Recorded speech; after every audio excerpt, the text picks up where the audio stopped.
भगवान बुद्ध के काल की बात है। भगवान बुद्ध को जब बोधित्व प्राप्त हो चुका था और भगवान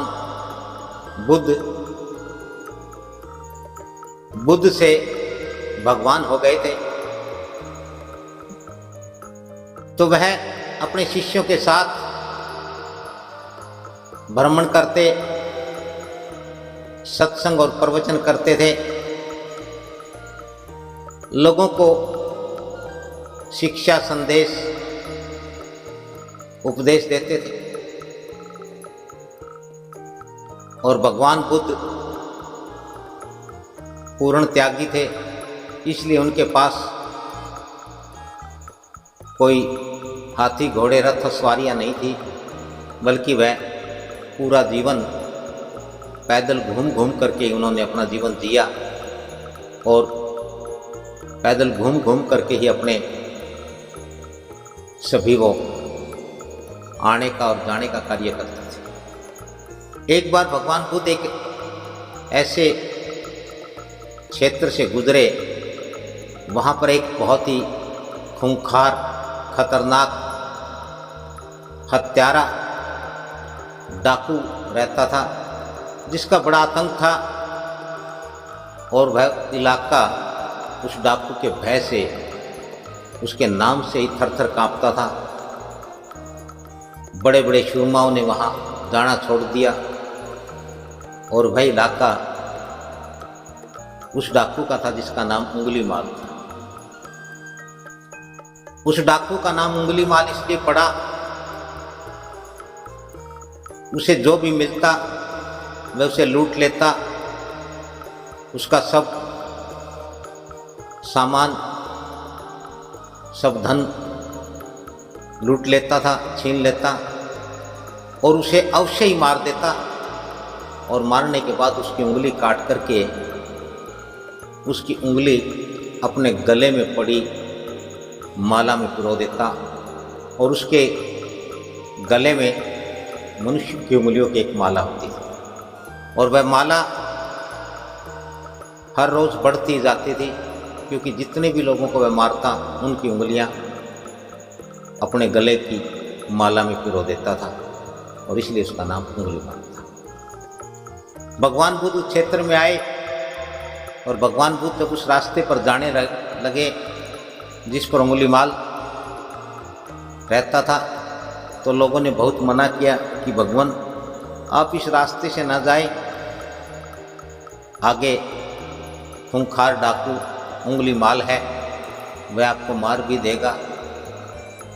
तो भगवान बुद्ध ने कहा, मृत्यु अटल है, निश्चित है, आनी ही है, तो मृत्यु का भय कैसा। और कहने लगा कि वह लूट लेगा, कहने लगा कि मेरे पास कुछ ऐसा नहीं है, कोई भोग की, कोई संसारिक वस्तु नहीं है जो उसके काम आएगी, और मेरे पास जो उसके काम की वस्तु है वह मैं चाहता हूँ कि वह मुझे लूट ले। मैं तो स्वयं लूटना चाहता हूँ, लेकिन कोई लूटने वाला नहीं। और भगवान बुद्ध ने किसी की एक न सुनी और वो उसी रास्ते पर बढ़ चले। उधर से उंगलीमाल को भी पता चला कि एक साधक, एक तपस्वी, एक त्यागी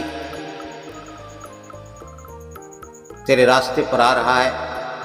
लोगों ने उसे समझाया, बताया, मनाया, लेकिन उसे तेरे नाम का कोई भय नहीं है। तो इससे उंगलीमाल और अधिक गुस्से में आ जाता है, क्रोध में भर जाता है और कहता है कि उसकी इतनी हिम्मत। उधर से उंगलीमाल चल पड़ता है और भगवान बुद्ध सहज और सरल तरीके से अपने उस रास्ते पर जा रहे हैं। उंगलीमाल जब सामने आ जाता है तो लोग डर जाते हैं, पीछे मुड़ जाते हैं। भगवान बुद्ध नितांत अकेले वहाँ रह जाते हैं। उंगलीमाल कहने लगा, क्यों रे तपस्वी, क्या तुझे मेरे नाम का जरा भी भय नहीं है? तो बुद्ध जी हंसे, मुस्कुराए। इससे उंगलीमाल को और बेहद तकलीफ हुई। उसे अपना अपमान महसूस हुआ कि जहाँ सारी दुनिया मेरे नाम से थर थर काँपती है और ये मुझे सामने पा कर के भी, मेरी आवाज़ सुन कर के, मेरी बात सुन कर के भी हंस रहा है। तो वह कहने लगा कि क्या तुझे किसी ने बताया नहीं? क्या तब बताया होगा, मुझे क्या फ़र्क पड़ता है, तू तेरा काम कर रहा है, मैं मेरा काम कर रहा हूँ, तू तेरा काम कर, मैं मेरा काम करूँ। तो उंगलीमाल ने कहा तो मरने के लिए तैयार हो जा। तो बुद्ध ने कहा कि ठीक है, तू तो मुझे मार ही देगा, मैं भी मरना चाहता हूँ, लेकिन पहले मैं तुझसे एक बात कहना चाहता हूँ कि ये जो पेड़ है इसके 2 पत्ते तोड़ करके ला। मैं 2 पत्ते तोड़ करके लाया। तो भगवान बुद्ध ने कहा कि ये पत्ते जा वापस उसी पेड़ पर लगा दे।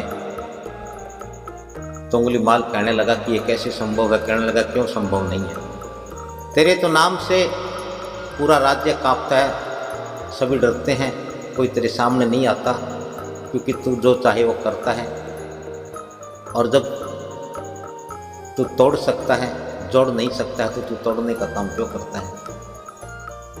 केवल ये बात सुननी थी कि उंगलीमाल का दिल पसीज गया। उसको कुछ एहसास हुआ कि हाँ, ये बात सत्य है। और तभी उन्होंने अपने उस हथियार को फेंक दिया और वह भगवान बुद्ध के चरणों में नतमस्तक हो गया। और उसी दिन से उस उंगलीमाल ने भगवान बुद्ध की शरण ग्रहण की, स्वीकार की, भगवान बुद्ध से दीक्षा प्राप्त की और वह बहुत कम समय में, या यूँ कहें कि सबसे पहले वह पूर्ण हो गया, मोक्ष को प्राप्त हुआ। इसका अर्थ यही है, मनुष्य को वही कर्म करना चाहिए जिसका अर्थ वह जानता हो, जिसका कोई अर्थ हो, अर्थपूर्ण हो। जिसे वह जानता नहीं है और यदि वह उसे करता है तो वह केवल दुखदायी होता है, और यदि मनुष्य जान ले तो वह सुखदायी होता है, शुभ फलदायी होता है।